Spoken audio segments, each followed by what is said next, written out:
Me gustaría empezar haciendo una pregunta al ruedo, ¿no? Un poco retórica porque sois muchos. ¿Por qué hay tantas voces críticas en la comunidad que dicen que la tecnología de Polymer en particular, los componentes web en general, ¿vale?, son una forma de resolver los problemas de front mucho más complicada que aproximaciones competitivas, ¿no? Eso seguro que lo habéis oído todos, ¿no? Y no sé qué opináis vosotros, pero yo creo que la respuesta radica en que nosotros no tenemos un modelo arquitectónico de referencia. O sea, si nosotros nos vamos a otras soluciones, por ejemplo, Angular, hoy nos hablaba Rubén de Angular y componentes web, claro, si nos vamos a otras aproximaciones, lo tenemos todo hecho, ¿no? Sabemos lo que son los servicios, los módulos, los componentes, incluso tenemos flujos de trabajo establecidos en función de los requisitos del problema, ¿no? Si voy hacia navegador, pues tengo hacia la web, tengo unos flujos, ¿no?, de combinación de estos elementos. Si voy hacia escritorio, otros, recientemente con Angular 2, y si voy hacia móvil, pues otros, ¿no? Sin entrar en detalles. Pero nosotros no. O sea, la gente de Polymer, los que, digamos, queremos hacer soluciones full-oriented, web components full-oriented, no necesitamos eso. Nosotros hacemos unos estudios autísticos de crear componentes bajo, no sé, la premisa de la intuición, ¿no? O sea, no sé quién hablaba, me parece que era Manolo, que hablaba ayer de data pickers. O sea, un día, supongo que es así, llegamos a la oficina y dices, hoy tengo la necesidad imperiosa de hacerme un data picker. Y me construyo un data picker. Entonces, hay un montón de decisiones que tomar en relación a cómo se debe hacer programáticamente este data picker. ¿Cuáles son los métodos? ¿Cómo los llamo? ¿Cuál es su parametrización? ¿No? O sea, ¿cuál es el modelo de eventos? ¿Cuál es la abstracción de los eventos que deben tener? ¿Cómo debo llamar a la etiqueta? En todo eso no hay respuesta, hay intuición.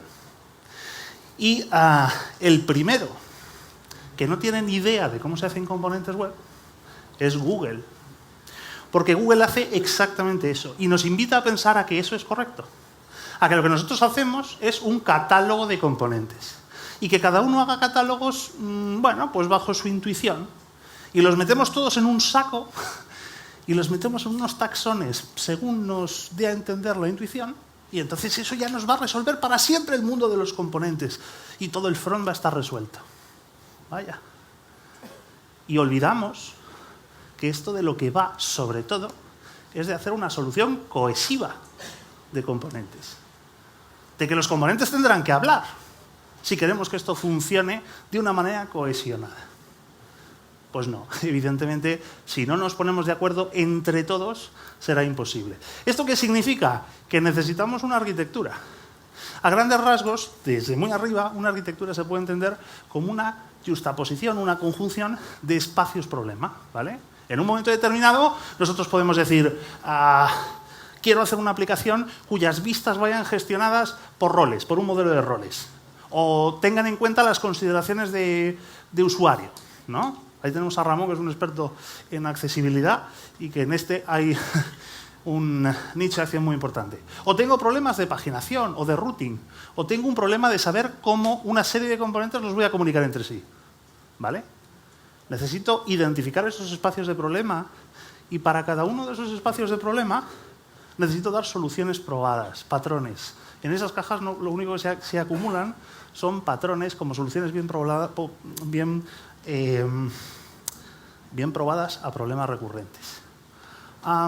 Así que consumir esta arquitectura significa esencialmente que el equipo de trabajo haga un recorrido sobre estos problemas, identifique los patrones que le interesan y los explote, los use. ¿Vale? ¿Y qué es un patrón en este sentido? Pues la tecnología de componentes web lo que nos permite es materializar lo que años atrás, en otros paradigmas como la orientación a objetos, estaba en el mundo de las ideas. Podemos materializar componentes web que se inserten en una página y que reifiquen esa idea, materialicen esas ideas, ¿no? A este respecto, la arquitectura, ¿por qué es importante?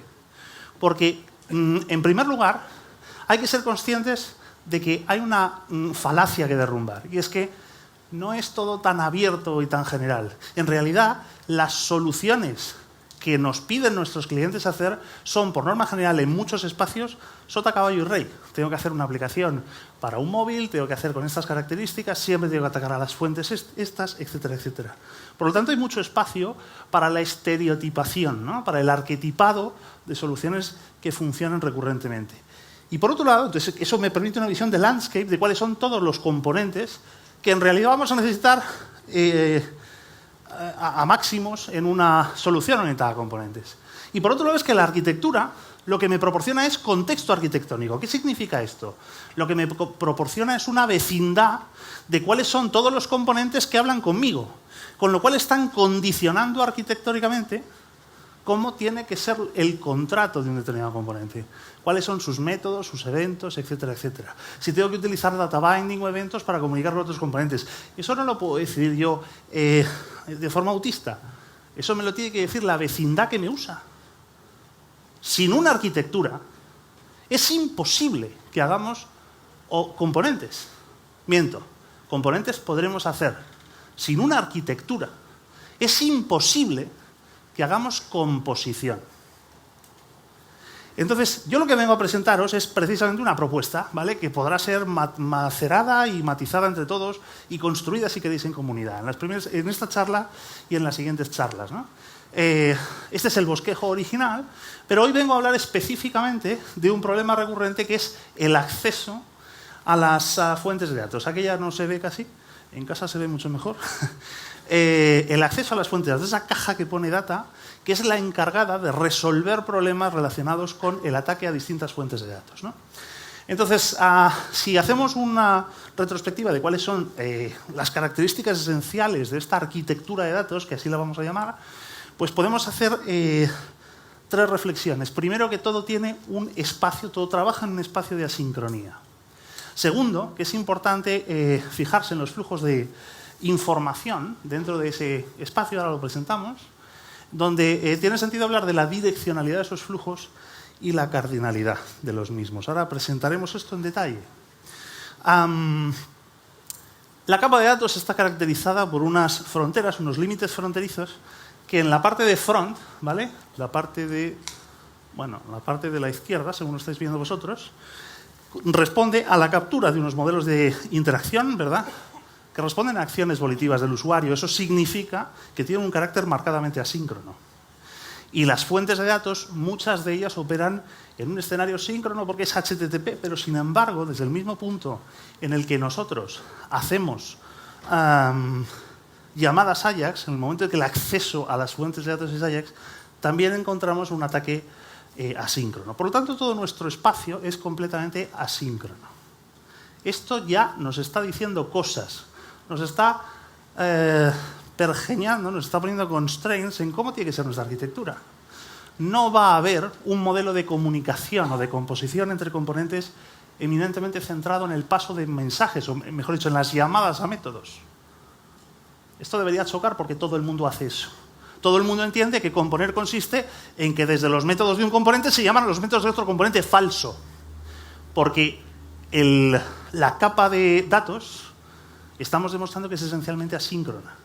Por lo tanto, lo que tenemos que pensar es qué tenemos que poner aquí en medio entre el atacante a las fuentes de datos y las fuentes de datos de manera canónica. ¿Cuáles son todas las necesidades que vosotros vais a tener, ¿no?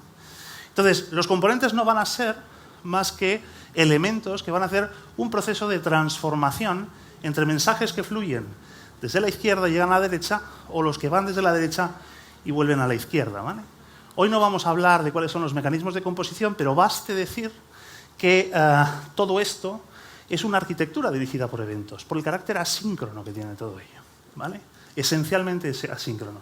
Esto significa que ya tenemos una prescripción contractual. ¿Cómo tienen que ser los componentes de esa arquitectura de tuberías? Pues deben recibir mensajes en el payload de un evento de entrada, hacer una transformación de los mismos, como completa, y devolver mensajes a la salida. Eso ya da morfología a cómo tienen que ser estos componentes. Sin pérdida de generalidad, lo que nosotros podemos decir es que esta arquitectura opera con dos tipos de flujos.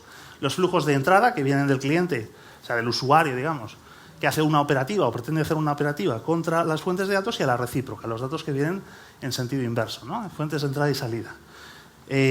Llamaremos comandos a los primeros y datos a los segundos, ¿vale? A lo largo de este discurso. Y esto tiene sus cosas buenas porque hemos conseguido absorber en esta arquitectura basada en mensajes toda la heterogeneidad que está en los extremos de la arquitectura, ¿no? Las fuentes de datos son muy heterogéneas entre sí. Tenemos fuentes de datos que son REST y tenemos fuentes de datos que son WebSockets y no tienen nada que ver en cuanto a sus protocolos. Sin embargo, la operativa de entre medias, transformacional, como pretendo demostrar hoy, es común. Por lo tanto, para no caer en una explosión combinatoria de implementaciones variantes, utilizamos una arquitectura basada en mensajes que no son más que un JSON que codifica las voluntades de operativa desde el cliente, las transforma como completa y las entrega a la fuente de datos y a la recíproca con respecto a los datos. Esto es lo bueno, pero también hay cosas malas. La asincronía, sobre todo, lo que viene a hacer es descomponer flujos de entrada-salida, solicitud-respuesta, en dos flujos independientes, la salida y la respuesta. Y entonces eso nos conduce a problemas de correlación. ¿Cuál era el comando que venía asociado a este dato que me llegue desde la fuente? ¿O cuál era el comando que me venía asociado a la colección de datos que en ráfaga una o varias fuentes me han enviado, ¿no? No todo es tan fácil. Pero sobre todo lo que es una arquitectura de datos es un problema de resolución de las impedancias, ¿vale? De los choques que hay entre el modelo de datos que tenemos en back y el modelo de datos que tenemos en front. Y aquí hay otro giro copernicano de lo que es la arquitectura de componentes, el paradigma de componentes. En los componentes, a diferencia culturalmente, lo que ocurre en las aplicaciones tradicionales es que el esquema de datos, el esquema de la base de datos, conduce a una proyección de la información en las vistas. Eso era cuando no existía el concepto de CSS siquiera. Perdón, de diseñador, de gente de UX, ¿no? El mundo ha cambiado. Ahora mis elementos de front, en este paradigma, son transversalmente reutilizables. Aquí una colleja a la gente que entiende que la orientación a componentes va de modularizar una solución. No, yo no tengo que hacer las vistas de mi proyecto. Yo tengo que hacer las vistas de vuestro proyecto.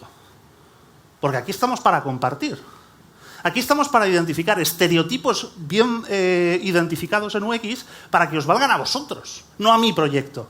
Porque si no, este discurso, si hablara de mi casa, no os interesaría a ninguno de vosotros. Y esto es muy importante.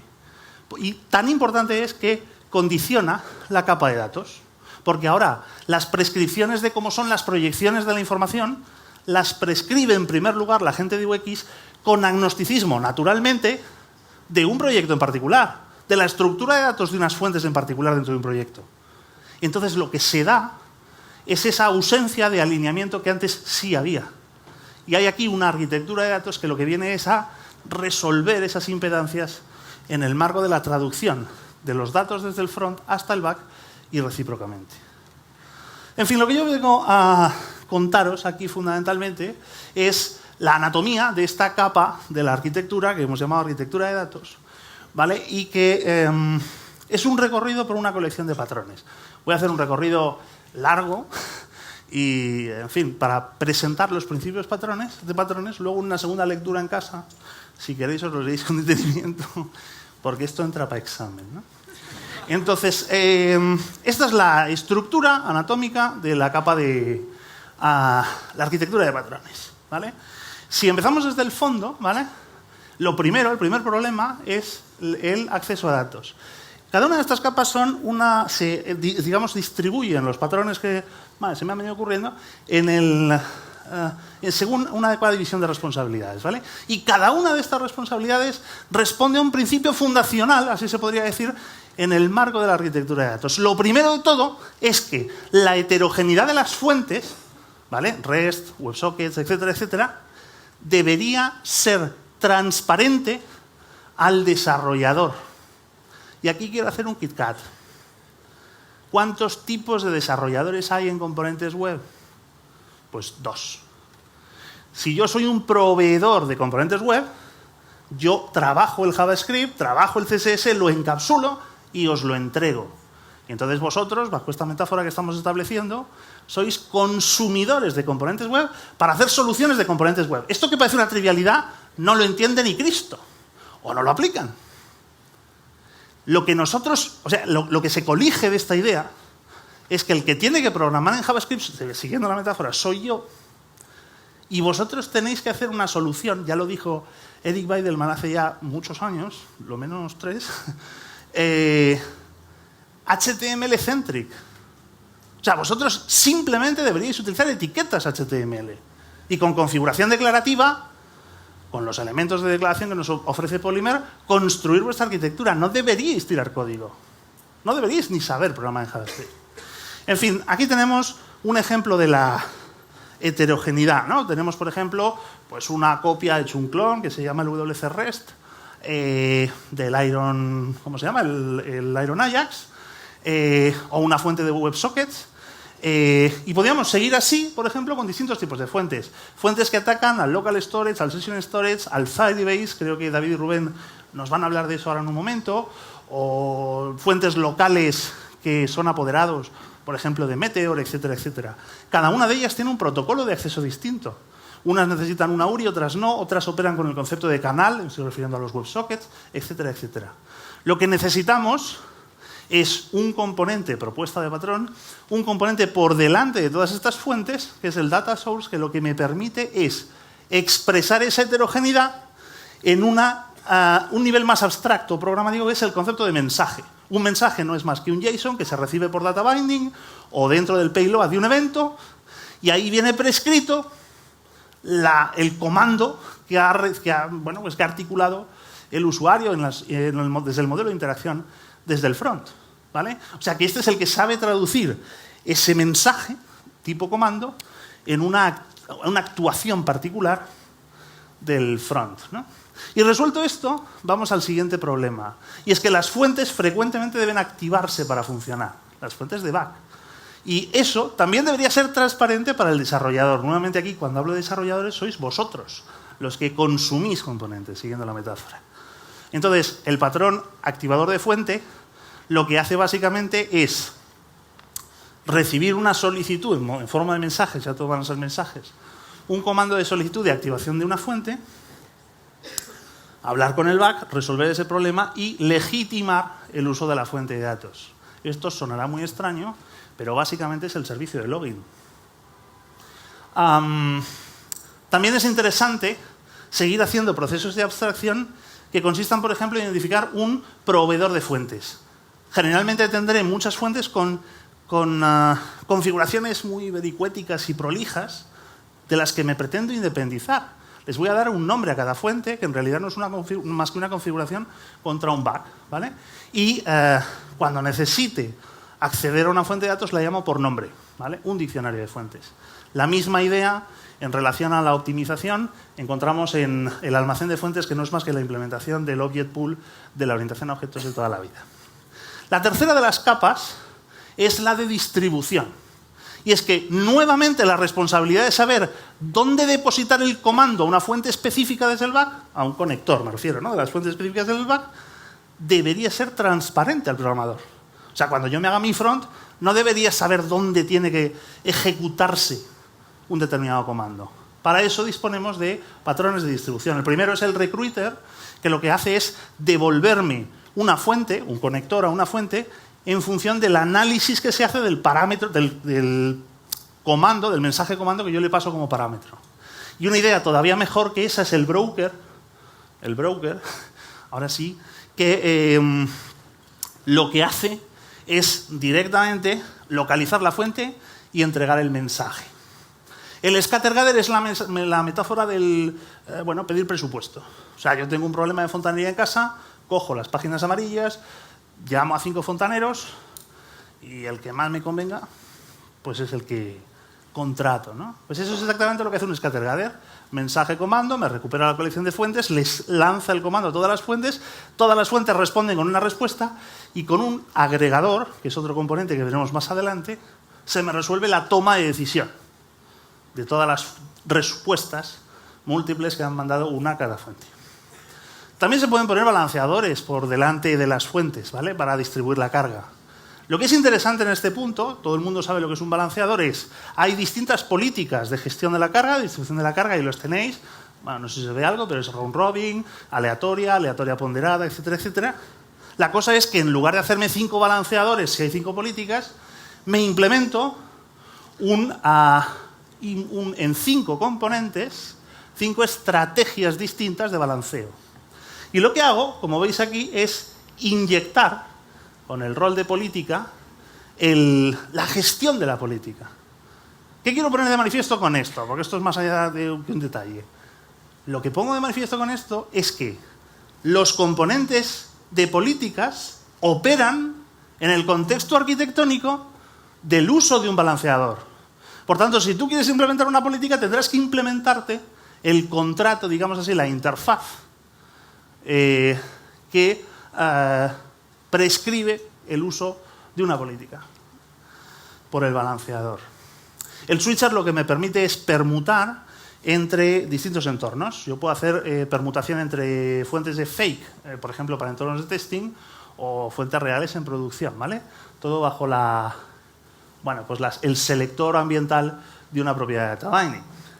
Y en esquemas competidores de fuentes similares podemos poner una cadena de componentes que son apoderados, primos de zumosol, por delante de los componentes para darles una connotación de fuente ocupada o no, de tal manera que el comando llega al primer eslabón de la cadena, si está ocupado lo pasa al siguiente eslabón y así sucesivamente hasta que haya una fuente libre, ¿no? Este es otro patrón.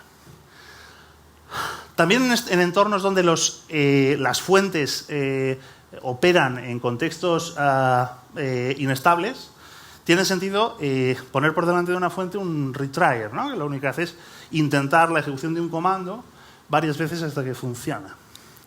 Y uno muy interesante, que está cogido de la literatura de Richardson, de las arquitecturas de microservicios, es el circuit breaker, que lo que hace es escuchar los mensajes de error de los retrievers que hay por delante de las fuentes y hace una lógica de balanceo de carga, pero cortocircuitando aquellas fuentes cuyo retriever está indicando que la fuente está caída. Aquellos tramos en los que la fuente por detrás está caída, directamente en los siguientes ciclos de balanceo no las invoca.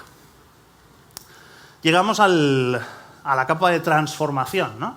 Por delante. Aquí distintos patrones de transformación. El filter lo que va a hacer es consultar una serie de guardas, de componentes que implementan juicios de filtro de los mensajes, ¿vale? Y a resultas de ese juicio, que puede ser conjunto, ¿vale? Se determina si el filtro se elimina de la cadena de transformación, esa que hemos presentado al principio o no. Y el enriquecedor lo que hace es enriquecer el payload de un mensaje. Por ejemplo, me puede interesar meter en un mensaje el identificador de correlación, y para eso tengo proveedores que me dan identificadores de correlación. O me puede interesar introducir típicamente el token de sesión, el token de usuario, el token de aplicación, ¿no? Eso consiste en tener un proveedor, el WC Session, que lee esa información de la sesión, típicamente, y me la inyecta en el mensaje. Todo esto de manera muy transparente, como veremos a continuación. Y el traductor lo que hace es traducir en aquellos escenarios en los que hay una necesidad de acomodo entre formatos divergentes entre la fuente, o sea, el origen y el destino, y igualmente cambios de esquema, ¿no? La gracia, si queréis, de este componente es que se pasa como parámetro una plantilla que traduce o expresa, mejor dicho, el esquema de transformación en este sentido, ¿no? El splitter y el aggregator, como su propio nombre indica, lo que hacen es partir un mensaje compuesto de varias entidades en n mensajes y a la recíproca, agregar bajo algún criterio. No necesariamente siempre consiste en poner en una estructura de datos todo lo que viene, sino que probablemente puede haber estrategias de agregación basadas en maximalidad o en operaciones algebraicas, ¿no? La optimización también debería ser una operativa transparente al desarrollador, al usuario de los componentes, ¿vale? En este sentido, lo primero que nos viene a la cabeza son las cachés. Yo debería proporcionar estereotípicamente un componente que me ofrece lógica de cacheo de datos contra una fuente de datos. Y igualmente interesantes son los paginadores. Hay muchas fuentes de datos que operan con lógica de paginación cuando se navega por una colección de datos. De hecho, es un buen patrón de diseño cuando hablamos de REST.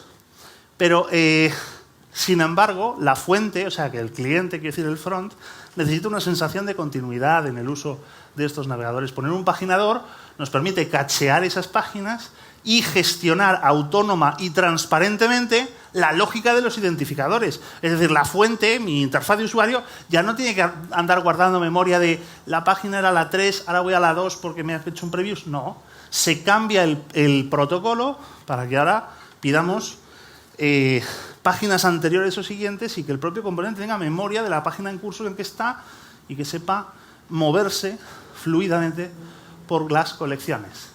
La transacción también es muy interesante porque la mayoría de las fuentes que actualmente operamos con ellas no ofrecen nativamente transaccionalidad. Y sin embargo, muchas veces necesitamos dar una sensación de transaccionalidad en el front, ¿vale? El típico ejemplo de esto es el carrito de la compra.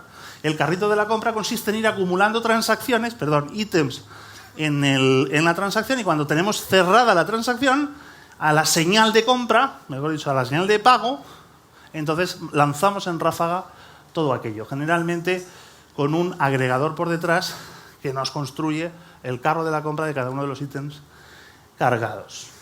Cuando tenemos problemas de impedancias en la frecuencia de funcionamiento entre la fuente y el cliente siempre naturalmente irá más rápido de lo que son capaces de consumir los mensajes las fuentes de back.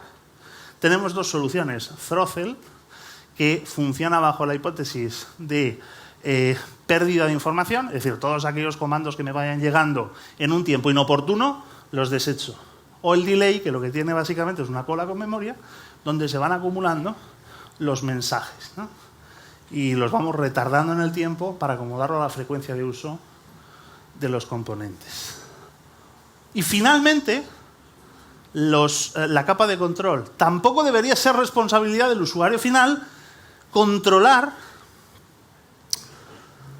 la integración, voy a decir, entre las fuentes de back y el front, ¿vale? Vamos a ver algunos ejemplos a este respecto. Lo primero de todo es la factoría de comandos, el command provider.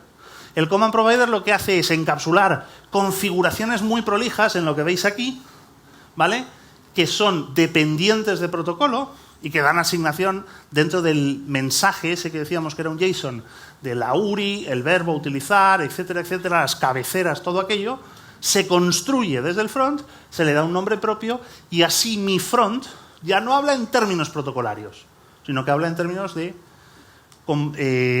mensajes abstractos con nombre propio.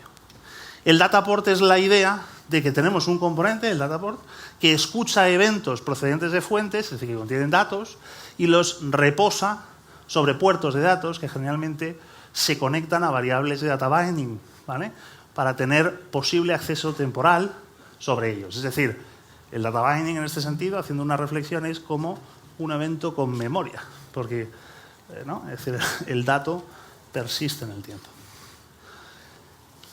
Y esto es muy interesante porque este es un ejemplo, el Data Driving Client es un ejemplo de alineamiento entre fuentes y clientes. Imaginaos una situación, ¿no? Yo tengo que hacer una compra de un ticket para un cine, ¿no? Entonces, ¿cuál es el protocolo que yo sigo para hablar con el servidor? Generalmente el servidor está organizado, ¿vale?, la fuente está organizada en recursos, y entonces tengo un recurso que me devuelve todos los cines, ¿vale? Seleccionado un cine, me devuelve todas las películas que hay en cartelera dentro de ese cine, y seleccionado un cine y una película, me devuelve todas las sesiones, ¿no?, las horas en las que puedo trabajar, ¿vale? Este ejercicio es un ejercicio en profundidad que por norma general se alinea con el modelo de interacción desde el front. Es decir, el tío de UX te ha dicho, lo primero que tienes que hacer es, hablando así en Román Paladino, levantar un selector con todos los cines, seleccionamos un cine, a continuación dinámicamente aparece un selector, así acabará por los suelos, levantamos un selector con todas las películas de ese cine y finalmente levantamos un selector con todas las sesiones de ese cine y esa película, ¿vale? Entonces, lo que hace el Data Driven Client es esencialmente eso. Vamos a utilizar las variables C de cine y M en Data Binding para representar las selecciones de cine y película en este proceso exploratorio en profundidad, ¿vale? Entonces, ¿qué es lo que hace el componente el Data Client y tal? Pues lanza, cuando ni C ni M tienen valor, lanza la operativa automáticamente hacia el recurso cinemas, ¿vale? En cuanto automáticamente la interacción por delante en el usuario puebla la información, nutre la información de la variable C, automáticamente este cliente cambia de comando y pide los cines. No, perdón, sí, las películas. Y cuando ya se selecciona una película, pide las sesiones. Automáticamente declarativo todo. Bueno, la misma idea es el Event Driven Client, con la diferencia que no se opera con data binding, sino con eventos. Y lo que ya es la hostia es el cliente hipermedia. Porque, bueno, ¿quién conoce lo que son las APIs hipermedias? Hostia, macho, qué dolor. Una API hipermedia es una API en REST, o sea, en el back, que te responde, ¿vale? Tú le haces una petición y para cada una de las respuestas que te da, te dice cuáles son los siguientes comandos que tú puedes ejecutar, en tanto que es un proceso exploratorio de un grafo de datos. O sea, en el ejemplo que teníamos, me has pedido los cines. No, sí, correcto. Me has pedido los cines desde el estado cine, en el que tú estás en el proceso exploratorio de datos, en el grafo de datos, puedes preguntarme las películas de ese cine. O volver, no sé, para un cine particular, o volver a cines, ¿no? Entonces, la gracia de todo esto es que bajo este escenario, esto dará para otra charla, bajo este escenario, los comandos, estos que ahora están en el front, en el command provider, residen en el propio servidor. Apasionante. Y finalmente el observador. El observador lo que hace es observar distintos aspectos de la estructura del front, por ejemplo, mutaciones sobre el árbol DOM, o observaciones de JavaScript, o observaciones sobre las propiedades, el cambio de las propiedades de los componentes web en diferentes espías. Y el observer lo que hace es recoger esos eventos de cambio y propagarlos para atacar automáticamente a un componente. ¿Vale? La reflexión a la que os quiero llevar con esto de la arquitectura de datos en la práctica es la siguiente. Y es que estamos ideando soluciones arquetípicas y prototípicas para que vosotros, usuarios, no tengáis que tirar una puta línea de código. JavaScript. ¿Vale? Gracias. Este es mi equipo de groupies. Bueno, os vengo a presentar un portal de e-commerce que me he implementado ahora mientras comía. Y entonces, bueno, este es el escenario. Básicamente tienes un selector de categoría, tienes un selector de colecciones, hombre, y luego entre hombre, pues camisas, sudaderas, camisetas. Y tienes botones de compra y el selector del scrolling sobre la colección de camisas y el pago, ¿vale? El botón de pago. Vamos a ver cómo se pone en funcionamiento esta arquitectura. A ver si aparece en esto, evidentemente es sketching, ¿eh? Pero a ver si aparece en esto una puta línea de código. Lo primero de todo es seleccionamos la categoría y esto lo registramos en categoría, en el atributo de data binding categoría. Eso automáticamente dispara ya el data client de manera reactiva, pide al command provider un comando que se articula en forma de un mensaje JSON, ¿vale? Que lo hemos configurado nosotros como diseñadores, ¿vale? Pero todo desde el template. Nosotros no sabemos nada de Polymer, quiero decir de JavaScript. Vamos a la caché está vacía, no responde, el data source traduce aquello en lo que corresponde para atacar contra el conector de fuentes de bases de datos, se responde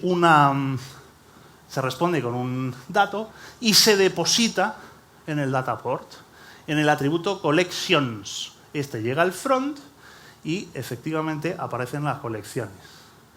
Siguiente paso, abrimos camisas y esto significa seleccionamos una colección y el data client Comando items, devuelve el comando items, la caché no sabe nada, se traduce al REST, se devuelve el dato, se deposita en el dataport y tenemos ítems.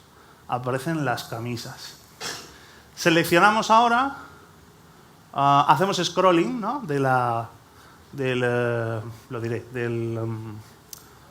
los ítems, ¿vale? Entonces, el comando en este caso es item next, el comando se devuelve al cliente, el cliente lo envía a este nuevo componente que es un paginador. El paginador se encarga de gestionar el identificador de página en cada momento y tenerlo memorizado, ataca la fuente de datos, se devuelve el dato, se mete en el dataport, se actualiza la variable items. Bueno, no lo tengo puesto, pero aquí hay otras camisas, ¿vale? Hacemos el previous otra vez, damos al previous y en este caso lo que ocurre es que se vuelve al previous, comando, vas al paginador y en este caso el paginador hace de caché y va directamente al puerto de datos, actualiza las camisas y bueno, vuelve al principio. No se ve el pero esa es la idea, ¿vale? Ahora vamos a comprar. Para comprar lo que hacemos es utilizar una transacción, un W transaction, y entonces el observador está escuchando el evento purchase, pide el comando purchase, llega aquí y ok, aquí para el flujo, no molesta a la fuente de datos. Vamos ahora a hacer otro flujo de exploración a las camisetas. Actualizamos colección, pliqui, pliqui, pliqui, pliqui, pliqui, pliqui, pliqui, actualizamos ítems, pasamos a las camisetas, ¿vale? Hacemos otra compra. Para abajo, comando, transacción, ok, finalizamos. Volvemos a las camisetas. Esto tiene su sentido, no es por marearos. Vamos a las camisetas, get items, caché. Ojo, aquí estamos volviendo a una colección ya cacheada. Por lo tanto, cortocircuitamos para no molestar a la fuente, actualizamos los ítems y para adelante. Volvemos a las camisetas. Y purchase, compra, tiki, ok, vale, ya finalmente el pago, ¿vale? Hacemos un evento de pago, el observador, comando de pago, la transacción identifica el pago como señalización para liberar todos los ítems en el carrito de la compra, para adelante, el agregador agrega, como su propio nombre indica, y el filtro nos pregunta, oye, ¿el comando tiene en el payload, a ver qué estoy diciendo? No, el usuario está logueado, ¿vale? Vamos, sí, en el payload aparece, significa esto, el token de tal. Que no. Abro el login, hablaría con el activador, ese componente que llamaría al servicio de login, etcétera, etcétera. Escribe en el, por ejemplo, Session Storage o en el Local Storage estos tokens, enriquece con estos identificadores o estos tokens el mensaje, todo esto lo escribe según corresponde el data source, se lo envía a la fuente REST y hemos terminado, ¿vale? Un sistema de e-commerce sin una puta línea de código. Bueno, pues esto es todo, ¿vale? No sé si me da tiempo a hacer un minuto 23, tío. Pues en un minuto 23 os voy a decir, primero, reflexiones interesantes, ¿no? Lesson learned, que dicen los ingleses. No vamos a ningún lado si no acordamos entre todos una arquitectura que ponga contexto a los componentes que hacen falta y que les da morfología estructural. Segundo, cuando se programan componentes web, esencialmente todo es asincronía.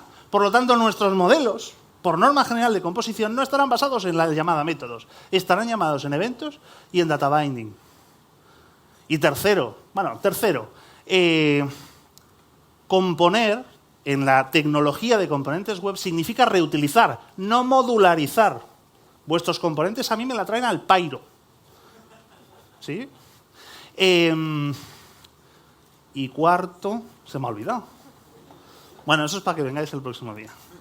En 22 segundos, pregunta. Muchísimas gracias a todos. Bueno, no sé si...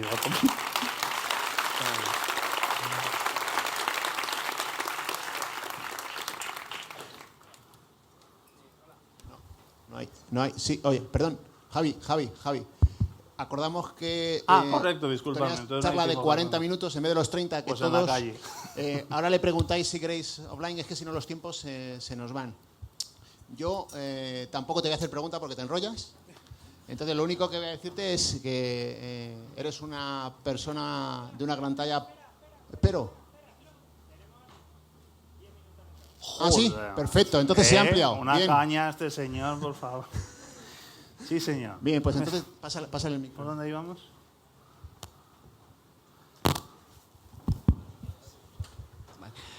Hola.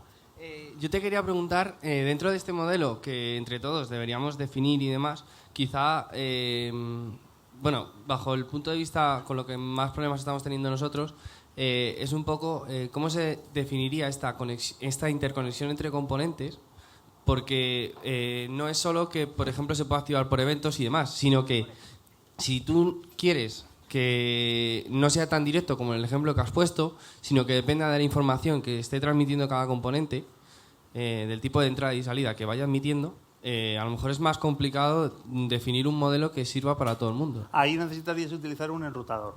Un enrutador que en función de la anatomía del comando te lo lleve de un lado a otro. Te estoy intentando acomodar tu respuesta a la arquitectura, pero evidentemente nos sentamos y le adaptamos lo que haga falta a esta propuesta. No pretende ser prescriptiva, sino orientativa de lo que debería hacerse. ¿Vale? Pero muchísimas gracias por la pregunta, es muy interesante. Más. Sí, buenas. Lo primero, gracias por la ponencia. Y yo quería volver al principio, sobre todo la primera capa, que has hecho ahí bastante hincapié en que existe un problema súper grande con la sincronía. En el modelo que contabas de comando recibiendo dato. Sí, eso es un problema. ¿Existe una solución o crees que existe una solución a cuando se devuelve ese dato, conocer el comando que se lanzó para conocer ese dato? Bueno, a ver, los problemas de las arquitecturas EDA, de correlación de eventos, o los sistemas de mensajería y tal, están inventados hace muchos años y son un pifostio, sobre todo en el... Hablo de los sistemas en back ahora, en el escalado. O sea, el mantenimiento de un sistema cuando empieza a escalar es muy complicado. Pero en el ámbito de lo que estamos trabajando, que es una solución de front muy local, tú no vas a tener mucha lógica de correlación de eventos. Por lo tanto, las soluciones van a ser tan sencillas como inyectar en el payload información de identificadores, que son pequeños trucos que te permiten correlar semánticamente por procesamiento posterior del identificador que tengo aquí con el identificador que tengo allá para hacer el matching semántico. No obstante, en la pragmática de uso no sé si eso siempre es imprescindible. Por eso yo no he hecho mucho hincapié en eso, porque a veces hace falta correlación, pero no siempre. O sea, a veces simplemente tú, el dato que te venga de aquí, si sabes que es un dato de tipo X, lo vuelcas en este div, ¿sabes? O sea, que a veces no siempre hace falta correlación. Y tenía una segunda, súper rápida. ¿Tendrías un favorito para acceder a esos datos? ¿WebSockets o...? Un favorito. Sí. De mi fuente de datos preferida. Buena pregunta. Pues mira, es que depende mucho de situaciones. Lo más frecuente es operar directamente con las fuentes en REST. Eso es lo más habitual. Es decir, lo que más te vas a encontrar en los clientes son tíos que quieran atacar al REST. Lo que se está poniendo de moda, y eso es lo que pretende la gente de Google, es que utilices exclusivamente hasta para cagar el Firebase, ¿no? Porque eso ya va a resolver el mundo, o sea, eso ya va a hacer hasta paella, ¿no? Y luego depende, pues por ejemplo, si te quieres implementar un chat, ¿vale? Pues la característica síncrona que te dan los bidireccional, ¿no? De tecnologías en push que te dan los WebSockets, pues es lo mejor. Bueno, como ves, se me da bien la política porque no te responde. Pero bueno, es que no hay una respuesta cerrada y concreta, no depende de escenarios. Pero buena pregunta. Buena pregunta. Eso ya en las cañas. ¿No? Están grabando. No, sí, muchas gracias. Hola, por aquí. Interesante. Ya es tan complicada que se la he escrito, tío. Sí, no está complicada. Pero sí que si no me olvido, tengo mala memoria. Creo que lo que has comentado sobre la arquitectura de datos es muy importante para hacer una aplicación reactiva y creo que el lado positivo de esta arquitectura es que no tiene nada que ver directamente con Polymer. Esta arquitectura se puede implementar en cualquier librería, incluso en backend, ¿no? De hecho, por ejemplo, Redux intenta aprovechar este tipo de arquitectura de datos para desarrollar aplicaciones en React, pero por eso me refiero a que no tiene mucho que ver con... Correcto, déjame intervenir, porque eso que ha dicho es muy interesante. Yo siempre hablo del paradigma de componentes. Polymer es una librería que te permite articular componentes. Es verdad que te te proporciona data binding y, bueno, yo eso lo recojo. Quiere decir, el contexto en el que se interpretan estos componentes utilizan data binding. Ah, por cierto, porque he visto una barbaridad, perdona Rubén, te tengo mucho aprecio, no sé dónde estás, pero he visto una barbaridad que ha hecho Rubén antes, que es escribir en un JSON, perdón, en un atributo, un JSON appel. Eso es otro de los crímenes que hay, ¿no? Es decir, que lo que tú tienes que tener es un proveedor de información y por data binding, ¿vale?, inyectar eso como un flujo de entrada y de salida, ¿no? O sea, como una inyección, como si fuese un paso de parámetros de toda la vida, a otro componente. Lo que quiero decir es, la respuesta es sí, perfectamente visto. Yo hablo sobre componentes, ¿vale?, y lo utilizo, es verdad, los mecanismos de comunicación extendidos de data binding de Polymer, pero está muy bien visto. Vale. Mi pregunta es, quiero conseguir esa arquitectura de datos. Ay, perdona una cosa, que es súper interesante. No, es que ¿sabes qué pasa? Que tengo un post pendiente que escribir, y es la puta polisemia de la palabra componente, ¿vale? El componente de Polymer, el componente de React y el componente de Angular no tienen nada que ver. Bueno, eso para unas cervezas, perdona. Mi pregunta es, quiero conseguir esa arquitectura de datos que comentas sin escribir una línea de código, como has comentado antes, ¿no? Sí. ¿Nos recomiendas alguna librería para conseguir esa arquitectura en Polymer, ya que no es dada por defecto? ¿Hay alguna librería? ¿Has escrito algo tú? O alguna... Os recomiendo, por supuesto, que me sigáis de cerca y me hagáis following a todos. Y yo trabajo en esa línea, quiero decir. Y... bueno, no sé si debo hablar, pero esto está en el marco del proyecto CELS, que no sé en qué porque no depende de mí, pero bueno, y yo desde luego daré impulso dentro de la organización para que empuje por ahí. Pues yo estaba esperando que lo escribiésemos tú y yo, pero te vas fuera. O sea,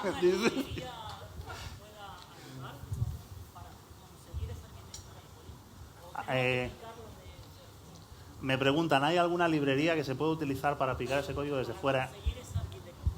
En realidad, vamos a ver, una arquitectura no es más que un catálogo de ideas de cómo utilizar los componentes, conectarlos entre sí y obtener una solución elegante que persigue unos objetivos.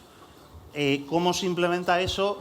It's up to you, ¿no? O sea, tú puedes perfectamente decidir cuáles son las tripas. A mí en ese debate ni me da tiempo ni me interesa demasiado entrar. Sí es verdad que si queréis en otra charla podemos hablar de mecanismos y estrategias de composición, ¿no? O sea, cuándo utilizar data binding, eventos, cómo conectar, ¿vale? Problemas y dolores de cabeza cuando hay muchos componentes que conectar. ¿Sí? ¿Ya? Javi. Hola. Va un poco en relación a eso que estaba comentando. Enlace de GitHub de esto no hay, ¿no? Enlace de GitHub todavía no. Es que no es... No, todavía no. Vale. Pero está bien que lo sigas. La penúltima. ¿Cuál crees que sería la localización de esos tags que necesitamos escribir para el acceso a datos? La localización de esos tags para el acceso Justo. a datos. Eso es una pregunta interesantísima, de la que no tengo respuesta. No, sí. No. Está en barbecho aquí, ¿eh? Es que hay una idea que es súper interesante y eso tiene que ver con la modularización. Esto no lo habla nadie, tío. O sea, que se dejen de... Bueno, ¿por qué no habla Google de estas cosas, no? ¿Cómo modularizamos una aplicación? O sea, todos estos componentes están, pero ¿dónde, no? Enséñame el fichero. ¿Son varios ficheros? ¿Es uno solo? ¿Es una estructura de composición?